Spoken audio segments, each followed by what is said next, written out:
Hello friends नमस्कार। तो friends देखंतु सरकारी पियोन पोस्ट पई एक नुआ नियुक्तिर नोटिफिकेशन रहुची ऑल ओवर ओडिशा पई पोस्ट रहिबो। जदि आपण माने 10मटी पास करी एक सरकारी चाकरी पाइबा पई चाहुछंती तेबे आपणक पई यह एक बहुत बड़ सुजोग रहिबो। पोस्टिंग मध्य ओडिशा भितर रहुची एवं आवेदन करिवार प्रोसेसटी भी संपूर्ण रूपे मागणा प्रोसेस रहिबो। आपण माने एथिरे फ्री रे अप्लाई करि परिबे एवं एथिरे बोथ मेल और फीमेल भी आवेदन करें। एथिरे पियोन सहित अन्य किछि पोस्ट मध्य रहुची जहाँकि मैट्रिक और +2 पास पिला मानक पय रहिबो। केवल मैट्रिक टे पास करथिले आपण माने एथिरे पियोन पय मध्य आवेदन करें। तो चलंतु देखि नेबा जे केउ डिपार्टमेंट अंडर रे वैकेंसी रहुची किपरि आपण माने आवेदन करिवे। फुल डिटेल्स मु आपनक ए वीडियो माध्यम रे जणाइबी। जदि आपण माने प्रथम थर पय आम चैनल रे विजिट करूछंती तेबे एई भली नुआ नुआ सरकारी जॉब रो न्यूज़ पाइबा पई चैनल टी को सब्सक्राइब करी वीडियो टी को भी गोटे लाइक करि नियंतु। फ्रेंड्स देखंतु एही पोस्ट रे ऑल ओवर ओडिसा रो पिल्ला माने आवेदन करि परिबे। सबु जिल्ला रो प्रार्थी माने पोस्ट आवेदन करि परिबे। बोथ मेल और फीमेल एथिरे आवेदन करि परिबे। आपन के एथिरे 20,000 पर्यंत पर मंथ स्टार्टिंग सैलरी देखिबा को मिलिबो। सरकारी चाकरी रहिबो, गवर्नमेंट जॉब रहिबो। नेक्स्ट आसिला पोस्ट नेम। एथिरे 3 प्रकार पोस्ट रहउची। एथिरे पियोन पे रहउची पोस्ट, या सहित जूनियर असिस्टेंट पे पोस्ट रहिबो, या सहित सिक्यूरिटी गार्ड पे एथिरे पोस्ट रहउची। देखंतु क्वालिफिकेशन जहा कि मैट्रिक +2 और ग्रेजुएशन पास रहउची। केवल मैट्रिक टे पास करथिले आपण माने एथिरे पियोन सहित सिक्यूरिटी गार्ड रे आवेदन करि परिबे। बाकी ग्रेजुएशन जदि आपणकर कंप्लीट थिबो आर्ट्स साइंस कॉमर्स जे कोनोसी स्ट्रीम रे भी तेबे आपण माने एथिरे जूनियर असिस्टेंट पोस्ट आवेदन करि परिबे। नेक्स्ट आसिला एप्लीकेशन फी। एथिरे नो एप्लीकेशन फी रहउची। आपणकर caste SC ST general OBC जहाँ भी होना कहीं किछि भी एथिरे असुविधा नहीं, कारण सबु कास्ट रो पिला मानक पई free of cost apply process रहउची। नेक्स्ट आसिला सिलेक्शन प्रोसेस। एथिरे इंटरव्यू रहउची। आपण माने पियोन रे आवेदन करंतु किंबा जूनियर असिस्टेंट रे आवेदन करंतु। एथिरे प्रथमे इंटरव्यू रहिबो। इंटरव्यू द्वारा सिलेक्शन करा जिवो। किंतु जो जूनियर असिस्टेंट रहउची एथि पई आपणकर भाइबा टेस्ट रहित 20 वा 30 मार्क रो एग्जाम रहिबो, जहा कि जेउ डिपार्टमेंट अंडर रे पोस्टिंग रहउची सेही डिपार्टमेंट ही वैकेंसी आपणकर एग्जाम भी ऑर्गेनाइज करिवो। तो देखंतु मागणा आवेदन प्रोसेस रहउची। पोस्टिंग मध्ये ओडिसा भीतर रहउची। एग्जाम मध्ये नाही। आपन को केवल इंटरव्यू एवं डॉक्यूमेंट वेरिफिकेशन देखा मिलिबो, जहाँकि गोटे दिन रे ही ये दुईटी प्रोसेस कंप्लीट रहिबो। तो जदि आपण माने मिनिमम 10मटी भी पास करथिबे केवल आपणकर गोटे काम होची एप्लीकेशन फॉर्म टी को फिलअप करी एड्रेस रे पठाइबा। मु आपण को वीडियो रे फुल डिटेल्स कहि देबी।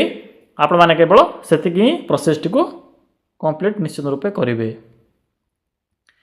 एहा पर आसिला एज लिमिट। एथिरे आवेदन करिवार मिनिमम बयस रहउची 21 वर्ष, मैक्सिमम होची 35 वर्ष। तो 21 रु 35 वर्षर पिला माने पोस्ट आवेदन करि परिबे। बाकी ओबीसी एससी एसटी पीडब्ल्यूडी एही कास्ट रो पिला मानक पई भी एज रिलैक्सेशन रहिबो। नेक्स्ट आसिला इंपोर्टेंट डॉक्यूमेंट। जेहेतु पिला माने एहा को ऑफलाइन फॉर्म, तेणु एथे जहाँ भी सब डॉक्यूमेंट गुडी को मेंशन करा जायछि ए सब डॉक्यूमेंट रो जेरॉक्स फॉर्मेट आवश्यक पड़िबो। गोटे स्क्रीनशॉट नै जिवे, qualification certificate, photo, caste certificate ए सब, आधार कार्ड ए सब डॉक्यूमेंट आवश्यक पड़िबो। नेक्स्ट आसिला अप्लाई मोड। एथिरे ऑफलाइन प्रोसेस रहउची। आपण के एथिरे ऑफलाइन माध्यम रे आवेदन करबा को पड़िबो। डेट भी ऑलरेडी स्टार्ट होई सारिछि। तो चलंतु एबे देखिनेबा जे आपण माने किपरि आवेदन करिवे, केउठु फॉर्म पाइबे, फुल प्रोसेस टी कहिबे। पिला माने देखंतु एहा होछि से ऑफिशियल नोटिफिकेशन। आपण माने थरोटिए देखि नियंतु। जदि आपण माने एलिजिबल एवं इंटरेस्ट थिबे तेबे एई फॉर्म टी को भरी आपण माने पठाइबे। केउ एड्रेस रे पठाइबे, केउठु फॉर्म टी को पठाइबे मु आपण को टिके पर कहिबी। तो देखो जो नोटिफिकेशन रहउची ओडिशा स्टेट बार काउंसिल, जहाँ कि हाईकोर्ट ऑफ ओडिशा तरफ नोटिफिकेशन रहउची। स्टेट गवर्नमेंट जॉब रहिबो। देखंतु एथिरे जो पोस्ट नेम रहउची कोन सब पोस्ट रहिबो मु त आपन को पूर्व होई सारिछि। पियोन, सिक्यूरिटी गार्ड एहा सहित जूनियर असिस्टेंट पई थर वैकेंसी रहउची। जदि आप माने पियोन रे आवेदन करूछंती त पियोन पई मंथली बेसिस रे 12,000 टंका दरमा रहउची। एथिरे आपन को दुईटी पोस्ट पियोन देखा मिलिबो। सिक्यूरिटी गार्ड रे आपणकर 10,000 रहउची, जहाँ कि हाईकोर्ट ऑफ ओडिशा अंडर रे पोस्टिंग रहिबो। 10,000 टंका पर मंथ सैलरी रहिबो। ମୁଁ ଆପଣଙ୍କୁ ଅଫିସିଆଲ ୱେବସାଇଟ୍ ମଧ୍ୟ ସହ କରାଇବି। ଆପଣଙ୍କର ଯାହା ବି डाउट थिबो सब डाउट ए वीडियो रे क्लियर हो जिवो।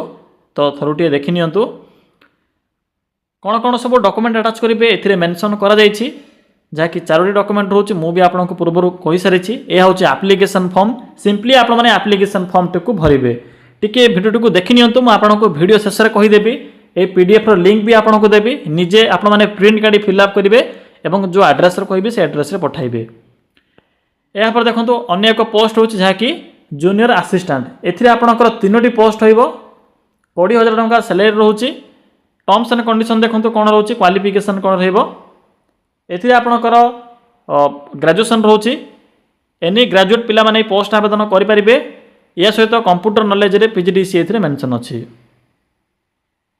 तो यह थिला आपणकर वैकेंसी इन्फॉर्मेशन।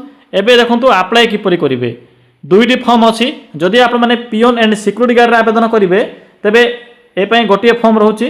सिंपली फॉर्म टी को प्रिंट काढिबे फोटोटी को अटैच करिवे नेम ऑफ द कैंडिडेट आपणकर नेम टी को मेंशन करिवे father's name date of birth यहाँ पर मेल ना फीमेल ए सब फिलअप करिवे। एजुकेशनल क्वालिफिकेशन भी एथिरे मेंशन करिवे।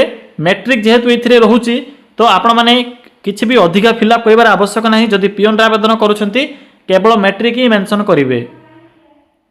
यहाँ पर डिक्लेरेशन ए सब फिलअप करिवे। तापर देखंतु क्यों एड्रेस रे पठाइबे एठरे को एड्रेस मेंशन अछि। सिंपली ए एड्रेस रे आपण माने 22 अगस्त पूर्व फॉर्म टी को पठाइबे।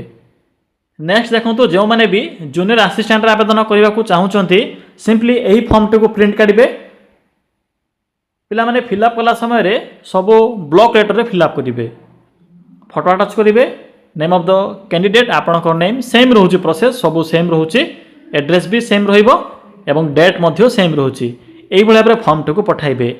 जदि आप मैंने इंटरेस्ट थे चलते ए देखी नेबा जे फॉर्म टी को किपरि निज मोबाइल रे डाउनलोड करेंगे। पिला माने निज मोबाइल रे किपरि डाउनलोड करेंगे मु आपको जहाँ भी पीडीएफ एप्लिकेशन फॉर्म शो कराइली। यह सहित जदि आपनकर किछि डाउट थिबो जे high court of Odisha official site रे ए नोटिफिकेशन टी पब्लिश होईछि कि नहीं आपनक माने डाउट थिबो ए सब डाउट को किपरि क्लियर करिवे। देखंतु सिंपली गूगल को आसंचु गूगल को आसिला परे सर्च करिवे लिखिबे ओडिशा देन स्पेस ते लिखिबे GOVT जॉब देन लिखिबे .in देखिपारे पिला माने भल भाव में देखी ने कौन टाइप कली सर्च ऑप्शन पर क्लिक करेंगे। क्लिक कलापर आपण सम्मुखें प्रथम ही नेशनल फ्लैग सिंबल थिबा Odisha GOVT job site show हेबो। क्लिक कलापर डायरेक्ट आपण माने मैट्रिक एंड +2 पास जॉब जो ऑप्शन अच्छी सिंपली क्लिक करने। क्लिक कलापर देखंतु आपण को प्रथम ही Odisha state bar council recruitment 2026 apply for security guard peon junior assistant notification टी सही जीवो सिंपली क्लिक करंतु। क्लिक कला पर पोस्ट रो फुल डिटेल सो हो जीवो शेष को आसीबे शेष रे आपन को नोटिफिकेशन पीडीएफ सो हेबो। मु आपन को जो पीडीएफ टी देखाइली से पीडीएफ रो लिंक एठे मिलिबो। बाकी जो माने भी ऑफिशियल साइट रो डाउनलोड करा पई चाहउछंती बा निजो डाउट को क्लियर करा पई चाहउछंती सिंपली ऑफिशियल साइट ऊपर क्लिक करिवे। क्लिक कला पर ओडिशा स्टेट बार काउंसिल जहाँकि हाईकोर्ट ऑफ ओडिशा तरफ आसथिबा नोटिफिकेशन टी आपन देखा मिलिबो। पिला माने सिंपली टिके तळको स्क्रॉल करिवे एठा देखंतु कोन सब जहाँ भी वैकेंसी आसी से वैकेंसी नोटिफिकेशन एठे शो होची। तो आपन को एठे जूनियर असिस्टेंट नोटिफिकेशन प्रथमे देखा मिलिबो एवं टिके स्क्रॉल करिवे। तो देखंतु टिके स्क्रॉल कला परे आपन को एठे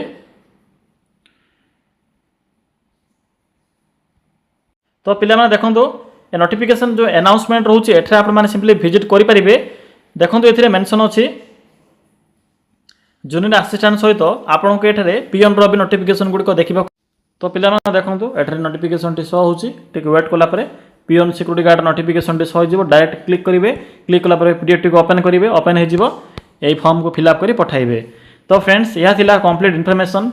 आपण को जदि किछि भी डाउट लागुथिबो तबे कमेंट माध्यम रे कमेंट करि जणाई परिबे।